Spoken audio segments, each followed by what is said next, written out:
बोलिए। अधिष्ठानाच्चेति। भाष्यम। पुरुषो ही शरीरादिकस्य अधिष्ठानम, अर्थात अधिष्ठाता। पुरुष शरीर आदि पदार्थों का अधिष्ठाता है, इन पर इनका संचालक ये कहना चाहिए। अधिष्ठाता, संचालक, यूजर, प्रयोक्ता। तो जीवात्मा तो शरीर आदि मन बुद्धि का ये संचालक है, प्रयोक्ता है, यूजर है। और ईश्वर प्रकृति का संचालक है, वो प्रकृति से जगत बनाता है, वो भी इसका प्रयोग करने वाला है। दोनों हो गए ना संचालक। तथा अधिष्ठेयम शरीरादिकम, और जिसका ये संचालन करता है पुरुष, वो है शरीर आदि जड़ पदार्थ, जिन पर ये अपना संचालन करता है, अपना शासन करता है। तो अधिष्ठेयम शरीरादिकम, अधिष्ठेय जिन पर शासन किया जाता है वो शरीर आदि जड़ पदार्थ हैं।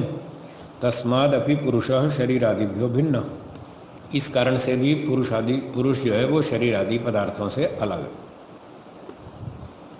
इति, सूत्र में एक शब्द है इति। इत्थम कथनम ईश्वर जीवात्मनोर द्वयोर समान धर्मत्व कथन समाप्ति। अब देखा इस शब्द से क्या सिद्ध हो रहा है, ये पिछले 3 सूत्र दोनों पर लागू हो रहे हैं। इति कहने से ये दोनों के कॉमन लक्षण कंप्लीट हो गए, पूरे हो गए। मतलब पिछले 3 हेतु दोनों पर लागू होते हैं, और इति से ये काम पूरा हो गया, दोनों के समान धर्म पूरे हो गए।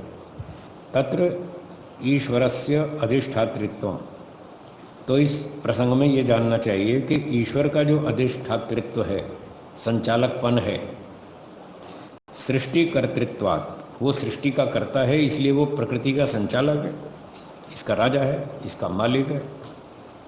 और जीवात्मनस्तु देह व्यवहार प्रवर्तयितृत्वात् अधिष्ठातृत्वम अस्ति, और जीवात्मा शरीर का संचालक है, वो इस पर अपना अधिकार रखता है, इसी तरह से वो संचालक है। ठीक है, जीवात्मा शरीर का संचालक है, ईश्वर सृष्टि का संचालक है, दोनों संचालक हैं, इसलिए दोनों प्रकृति आदि जड़ पदार्थों से भिन्न हैं। सूत्रार्थ लिखिए। दोनों पुरुष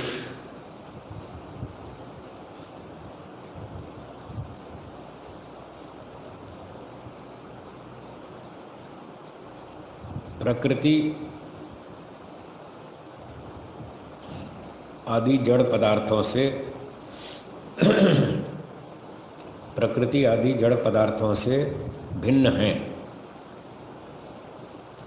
दोनों पुरुष प्रकृति आदि जड़ पदार्थों से भिन्न हैं। इनके संचालक होने से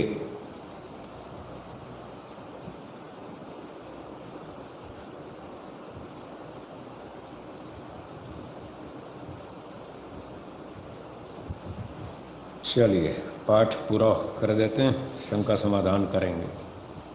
व्रतिका बहन जी के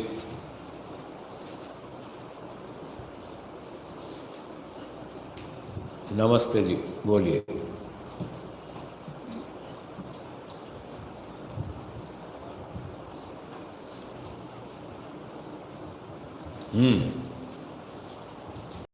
बोलिए बोलिए।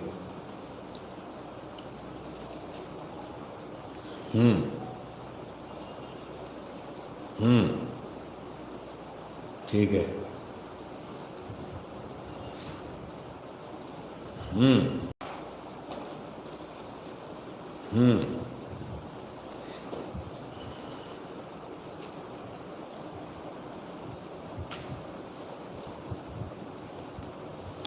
एक बात यह है समझने की कि कारण और कार्य 100% एक समान नहीं होते। अगर 100% हो जाएं तो फिर 2 नाम क्यों रहेंगे? कारण और कार्य किस आधार पर कहेंगे? तो कुछ तो डिफरेंस होगा। तो वो डिफरेंस 124 और 125 में सूत्र में बता चुके हैं, वो डिफरेंस बता चुके हैं। तो इसलिए इतना तो भेद रहेगा। फिर भी जो समानता कही जाती है वो ये कही जाती है, यदि धागा रेशमी है तो कपड़ा रेशमी होगा, धागा सूती है तो कपड़ा सूती होगा, धागा टेरेन का है तो कपड़ा टेरेन का होगा। ये समानता है। तो समानता की इस सीमा में कारण कार्य के गुण एक समान मानने चाहिए। चीनी डालेंगे तो हलवा मीठा बनेगा, नमक डालेंगे तो उपमा बनेगा, ये मतलब। ठीक।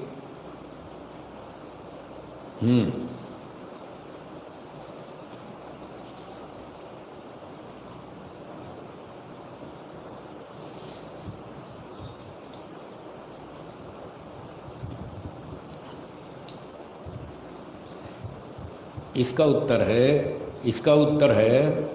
इसका उत्तर है कि प्रकृति की उत्पत्ति के 3 कारण अनअवेलेबल है। जिस वस्तु की उत्पत्ति के 3 कारण अवेलेबल है उसकी रचना मान लेंगे। जिसकी उत्पत्ति के 3 कारण अनुपलब्ध हैं वो अनादि मानेंगे। क्या प्रकृति का उपादान कारण अवेलेबल है क्या? क्या प्रकृति का निमित्त कारण उपलब्ध है? हाँ या ना? नहीं है तो ईश्वर इसका रचयिता नहीं है, इसलिए नहीं है। साधारण कारण। तीसरा, इंस्ट्रूमेंट्स, मशीन टूल्स। जैसे कार बनाते हैं तो मशीन टूल्स भी चाहिए, मैन्युफैक्चरर इंजीनियर भी चाहिए, और रॉ मटेरियल लोहा लकड़ी भी चाहिए, तब कार बनती है। 3 कारणों से कोई वस्तु बनाई जाती है। जिसके 3 कारण उपलब्ध हैं वो क्रिएशन है, वो रचना है। जिसके 3 कारण अनुपलब्ध हैं वो नित्य है, अनादि है। ईश्वर के भी 3 कारण नहीं है, जीवात्मा के भी नहीं है, प्रकृति के भी नहीं है, इसलिए तीनों अनादि है।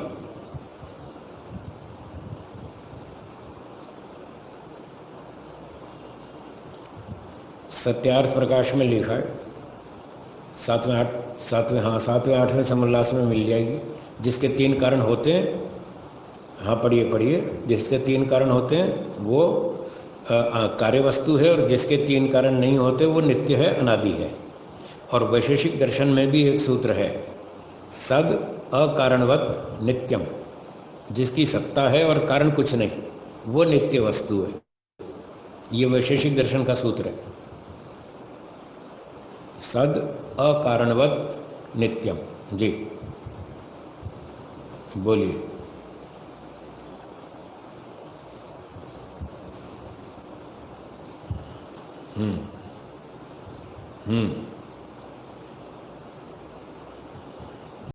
जी जी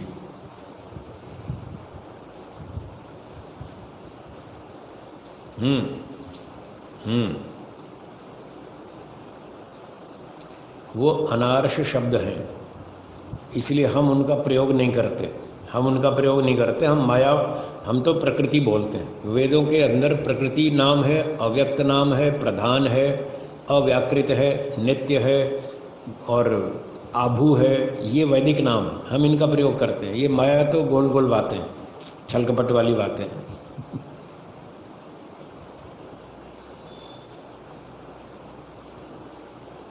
आपकी आवाज़ कट गई, नहीं आई, आवाज़ नहीं आई। आ रही है।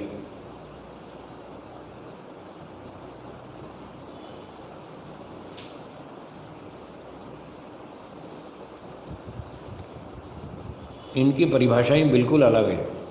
ये एक परिभाषा पे टिकते नहीं है, कभी अर्थ बदल देंगे, कभी कुछ कर देंगे, कभी कुछ कर देंगे, इसलिए हम इनको मानते नहीं। हमारे यहाँ प्रकृति हमने बोला, शुरू से आखिर तक हम उस परिभाषा पे टिकाएंगे, हम उसको बदलते नहीं हैं। तो ये बात बदल देते हैं, ये बात ठीक है जी, ये काल्पनिक बात है।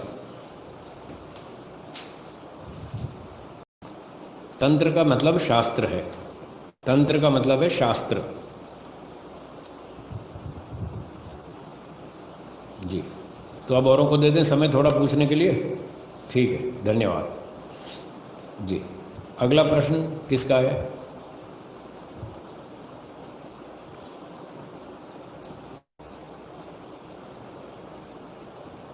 नमस्ते जी, बोलिए।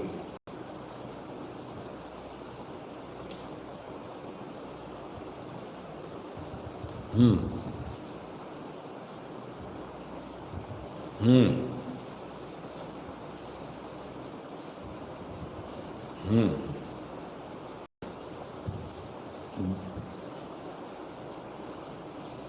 वैदिक मैंने कुछ नाम बताए आपको प्रकृति के। अव्यक्त है, प्रधान है, प्रकृति है, आभू है, अव्याकृत है। ये सारे वैदिक नाम हैं, शास्त्रों में, वेदों में, ऋषियों के दर्शनों में मिलते हैं। ये माया तो अनार्ष शब्द है जी।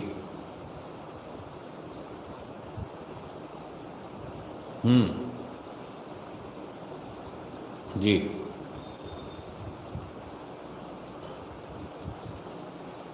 इनके बारे में मैं नहीं जानता, मैंने पढ़े नहीं, मैं नहीं बता पाऊंगा। मेरा विषय यहाँ दर्शन का है, दर्शन की शंका पूछें, वो मेरा विषय नहीं है, मैंने पढ़ा नहीं, मैं बता नहीं सकता।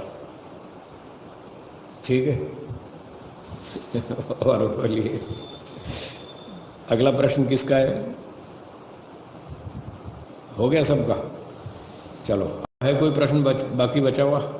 नहीं है तो विराम देंगे। ठीक है, ओम का उच्चारण करेंगे।